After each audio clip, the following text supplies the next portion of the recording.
네, 우리나라가 1인당 국민소득 3만 달러 시대를 열었지만 경제 상황은 좋지 않습니다.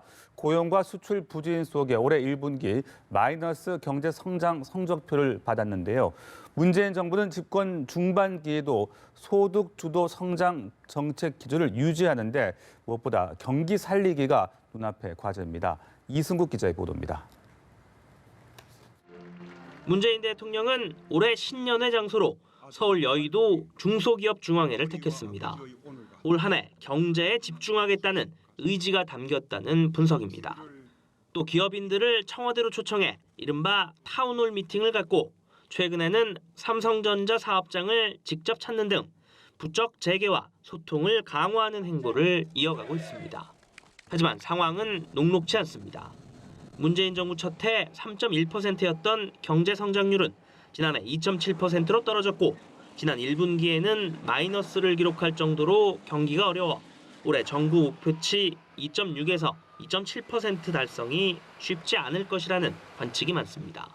지난해 1인당 국민소득 3만 달러 시대에 진입했지만 소득 양극화 탓에 이를 체감하는 사람은 많지 않습니다. 일각에선 최저임금 인상 등으로 대표되는 소득주도 성장 정책에 궤도 수정이 필요하다는 지적이 나옵니다. 임금을 올리더라도 이제 시장 중심을 생각을 해서 시장에서 임금이 올라가게 만들었어야 되는 것 같은데 그 외에 다른 부분도 대부분 보면 시장 메커니즘을 좀 더 덜 고려한 부분이 상당히 있는 것 같다는 생각이 들고요. 반면 장기적인 관점에서 우리 경제 체질을 개선하기 위한 진통의 과정이라는 평가도 있습니다.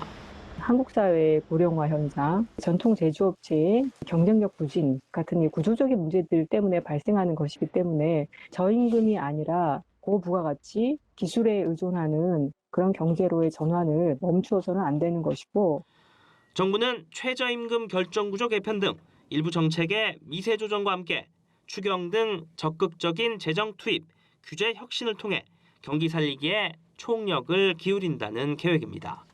연합뉴스TV 이승국입니다.